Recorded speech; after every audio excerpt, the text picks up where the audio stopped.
Buenas, soy vuestro paisano y convecino Manolo Parodi, soy historiador y como saben quienes vienen siguiendo esta serie venimos abordando en distintos podcasts desde hace ya un par de meses los hechos del Trocadero, la defensa de la Constitución y las libertades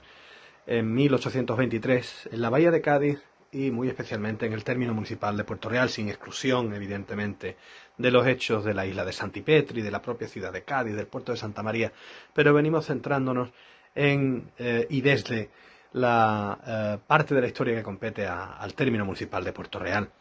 Hemos hablado de la oleada revolucionaria de 1820 en Europa, hemos hablado de las circunstancias geoestratégicas en el continente europeo en relación con la Revolución Francesa, con las guerras napoleónicas, con el mundo inmediatamente posterior a esas guerras napoleónicas después de 1815. Hemos hablado de la doble guerra sostenida por España a principios del siglo XIX. Por una parte, una guerra de independencia contra el invasor francés, contra el invasor napoleónico, una guerra de supervivencia de España como Estado, y por otra parte de esa guerra en América con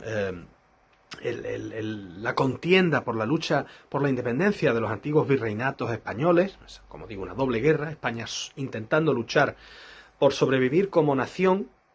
ante el invasor francés y España intentando luchar por sobrevivir como imperio, tratando de impedir la emancipación de los virreinatos americanos.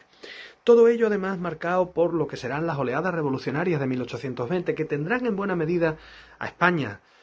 y a la Constitución de 1812 y al gobierno del trienio liberal entre 1820 y 1823 como protagonista absoluto en Europa. Un protagonismo que llevará a que la intentona constitucional y democrática, avant la lettre, sui generis, de la España de principios del siglo XIX, sean el modelo a seguir por no pocas de las intentonas revolucionarias de 1820. Centrándonos ya en el contexto de la España de 1820, hablábamos de cómo Fernando VII había sido restaurado en su trono y sus prebendas absolutas entre 1814 y 1815, cómo el rey había intentado seguir gobernando de manera absolutista entre 1814 y 1820, y cómo finalmente en 1820 el ejército sería quien, a través de un pronunciamiento de lo que hoy llamaríamos un golpe de Estado, de corte liberal, impondría la Constitución de 1812. El coronel Riego en las Cabezas de San Juan, al mando de un cuerpo de ejército acantonado esperando para embarcar en Cádiz destino a los virreinatos americanos para luchar contra esos movimientos de independencia que venimos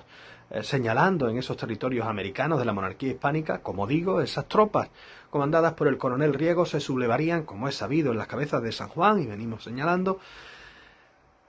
a favor de la Constitución de 1812. Ese pronunciamiento de Riego correría como la pólvora y a partir de ese momento de 1820 el absolutismo caería nuevamente en España y Fernando VII se vería obligado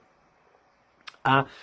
gobernar siguiendo los principios de la Constitución de Cádiz. Lo avanzábamos la semana pasada y hemos llegado a ese momento. A partir de 1820 y hasta 1823 en España habrá un gobierno de corte liberal. Es lo que se dará en llamar el trienio liberal. Un periodo de enorme inestabilidad política, de enorme desazón económica, un periodo en el que se sellará la pérdida de la mayor parte de los territorios ultramarinos de la monarquía hispánica. Todos los territorios continentales americanos se perderán y España conservará solamente los archipiélagos, islas como Cuba o Puerto Rico y el archipiélago filipino, amén del territorio de Guinea Ecuatorial, un territorio de soberanía incipiente que no se llegará a incluir del todo en la administración española hasta el reinado de Isabel II, andando el tiempo.